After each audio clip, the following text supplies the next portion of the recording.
다시 도마에 오른 성상납 리스트입니다. 2009년 불거진 고 장자연 씨의 성상납 사건이 재수사를 검토하고 있는 것으로 전해졌습니다. 황수연 앵커가 먼저 풀어드립니다. 고 장자연 씨 사건이 8년 만에 다시 수면 위로 떠오르고 있습니다. 사건은 지난 2009년으로 거슬러 올라갑니다. 당시 신인 배우였던 장자연 씨가 유력 인사들로부터 성상납을 강요받아 오다가 스스로 목숨을 끊은 사건 모두 기억하실 겁니다. 장 씨가 남긴 친필 편지에는 성상납과 폭력을 당했다는 내용과 함께 유명 인사의 명단까지 있었는데요. 하지만 당시 검찰은 기획사 대표와 매니저를 불구속 기소했고 의혹이 제기됐던 유력 인사 10여 명에 대해서는 혐의 없음 처분했습니다. 당시 봐주기 수사 아니냐는 논란까지 있었는데요. 유력 인사의 이름이 적힌 장자연 리스트를 공개해야 한다는 여론이 많았지만 끝내 밝혀지지는 않았습니다. 이번 재수사를 통해 그 몇 면이 공개될지에 관심이 쏠리고 있습니다. 무려 8년 만에 다시 재조명되는 거기 때문에 조심스럽게 하지만 좀 면밀히 다뤄봐야 될 것 같습니다. 두 분의 전문가 나오셨습니다. 이종근 실장, 하재근 평론가 자리하셨습니다. 어서 오십시오. 네, 안녕하십니까. 어서 오십시오. 이종근 실장, 8년 만입니다. 다시 재조명을 되는 이유에 대해서 좀 더 구체적으로 알아봐야 될 것 같아서요. 네, 그렇습니다. 지금 과거사위원회라는 검찰 내부의 새로운 조직이죠. 그러니까 지금 각 그 부처마다 지금까지의 어떤 적폐청산이라는 어떤 그런 이 이름으로 사실상 지금 모든 것들을 다시 재조명하는 그런 흐름이 있었는데 예. 이번에 검찰과 관련해서 혹시나 이렇게 제대로 수사를 하지 않았거나 인권이 이렇게 묵살됐던 어떤 사건들과 관련해서 약 몇 개에 관련된 사건을 다시 한번 수사를 하겠다라는 의지를 지금 검찰이 표명하고 있는데 대개는 정치적인 사건이 많아요. 보면은 뭐 박 대통령과 산케이 신문 사건이라든지 그런 정치적인 사건이 많은데 이번에 예. 장자연 사건은 정치적인 사건이라기보다는 굉장히 사회적으로 파장이 크지 않았습니까? 그러니까 그 사건과 관련해서 검찰이 다시 한번 수사를 해보겠다라는 의지를 표명했습니다. 예, 평론가님 아무래도 이번에 가장 주목을 받는 게 장자연 리스트 아닐까 싶은데 네. 왜 성상납을 강요했던 유력 인사 10여 명의 이름이 낱낱이 적혀 있다 해서 당시에도 공개를 해야 한다 했었는데 이번에도 공개하라라는 여론이 만만치 않은 것 같아요. 그렇죠. 당시에 이제 장자연 씨가 신인 연예인으로 여러 사회 유력 인사들한테 당했다라고 하니까 이게 바로 연예계 비일비재한 여성을 성적 대상으로 착취하는 갑질 사건 아니냐. 그리고 이게 이제 단순한 일회성 사건이 아니라 한국 연예계의 고질적인 문제가 아니냐. 예. 그때 그런 문제의식이 굉장히 많았고 그래서 어떤 사람들이 도대체 이런 신인 여배우를 성적으로 착취한 것이냐. 이걸 낱낱이 백일화에 밝히고 진상을 규명하라. 이게 드디어 한국 연예계 판도라의 상자가 열리는 것이 아니냐. 그때 굉장히 기대도 컸고 사회적인 공부도 컸는데 근데 이게 흐지부지 되면서 정작 처벌받은 사람은 아무도 없고 이러다 보니까 이게 그 많은 연예인들 사이에서 우리나라 연예계에서 언젠가 반드시 밝혀져야 될 흑막 중에 하나다. 이런 인식이 있었는데 이번에 재수사를 할지도 모른다는 말이 나오니까 이번에 한번 제대로 밝혀보자. 이런 여론이 나오는 겁니다. 예. 8년 전과 똑같이 될 수는 없으니까요. 백선 변호사님, 당시에 이 장자연 사건이 왜 용두사미 수사로 끝난 겁니까? 그러니까 사실 그때 이제 유력 인사들이 누군가 굉장히 관심이 많았었는데 조사하는 과정에서 일단 장자연 씨가 사망한 상태였기 그렇죠. 때문에 그 피해자 진술을 제대로 받을 수 없는 상황이었죠. 그때 당시에 유서라고 추정되는 그런 문건들을 기초로 해서 조사가 이루어졌으나 그 당시에 조사 과정에서 뭔가 그 뭐 성상납이 있었다라는 것에 대한 명확한 물증이 없었기 때문에 사실 그 당시에 밝혀지지 못했던 것 같고요. 그러니까 이제 지금도 그 언론에 그 리스트를 공개해야 된다는 얘기들이 지금 계속 나오고 있는데 예. 공개를 하지 못하는 이유는 이건 공개를 했다가 만약에 사실이 아니면 너무 심각한 또 명예훼손이 될 수 있어요. 예. 여기에 언급이 되는 사람들.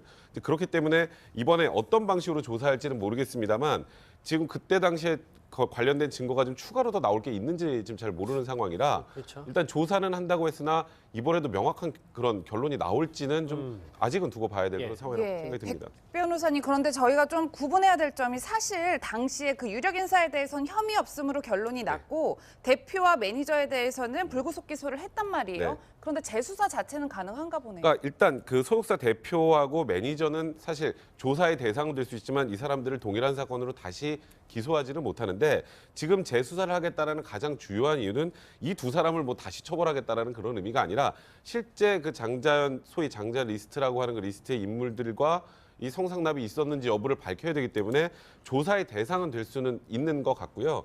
이제 그 리스트 안에 있는 인물들이 실제로 성상납을 받았는지 어떤 다른 경로를 통해서든 확인을 한번 다시 하겠다는 입장, 뭐 그렇게 보시면 될 것 같습니다. 예. 당시 8년 전 당시 조사를 받았던 이 장자연 씨 해당 소속사 대표의 모습 한번 다시 보고 오겠습니다. 장자연 씨에게 술적 대등 강요하신 건 맞습니까? 아니라고 하면 일본 도피 생활은 왜 하셨죠? 지금까지 나온 부분 중에 억울하신 부분 있으세요?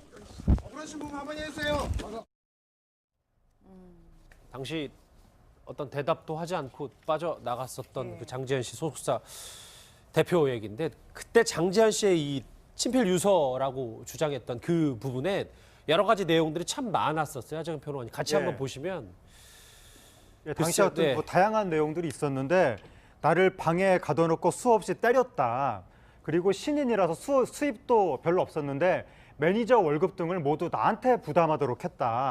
그리고 새 옷으로 바뀔 때면 나는 또 다른 악마들을 만나야 한다. 이런 내용이 있다고 알려졌는데 이게 유서하고 편지하고 그 편지라는 게 또 따로 또 있거든요. 예. 내용이 약간 뒤죽박죽이 돼가지고 이게 뭐 새 옷 악마 이거는 편지에 있었던 내용이 아닌가 싶기도 한데 어쨌든 이게 많은 사람들이 그때 생각을 할 때 방에 넣고 때린다라는 게 신인 배우 하면 우리가 보통 굉장히 화려한 존재라고 생각을 하는데 예. 어떻게 폭행까지 있을 수가 있나라고 충격을 받았던 것이고 예. 근데 이거 법정에서 인정을 받았습니다. 이것 때문에 지금 집행유예가 나왔습니다. 폭행이 인정이 돼가지고.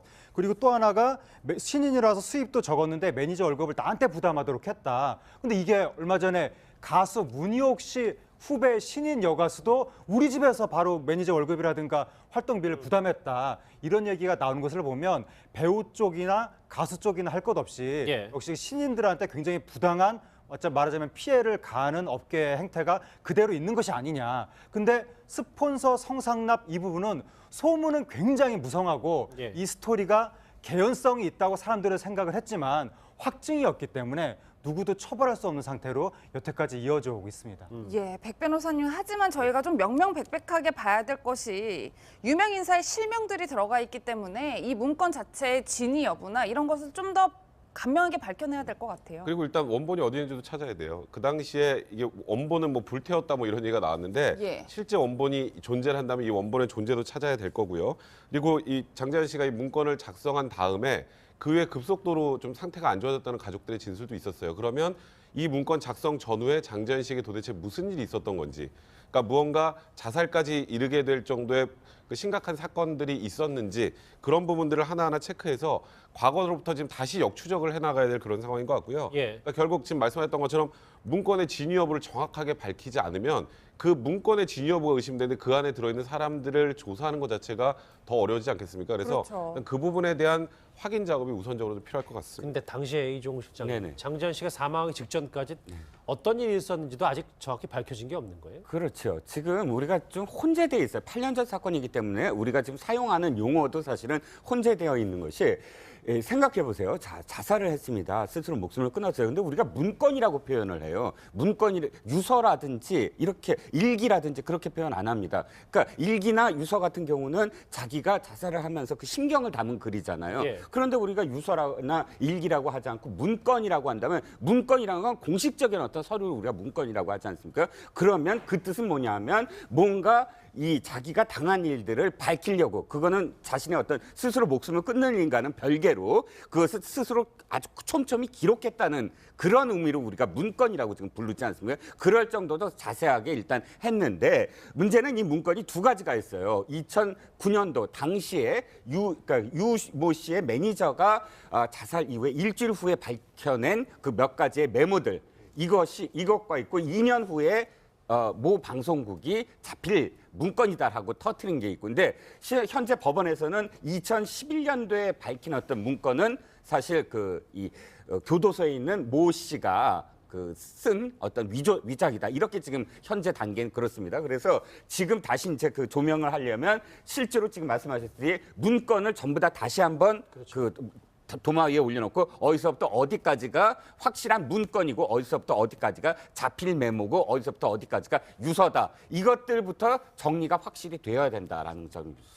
과거사조사위원회가 이 장제한 씨 관련 수사를 한번 다시 들어보겠다 이렇게 검토 중인 것으로 알려지면서 이렇게 SNS가 들끓고 있습니다. 또 하나의 이슈 하나가 있습니다. 바로 배우 윤소라 씨 관련 얘기인데요. 하재근 평론가님. 예.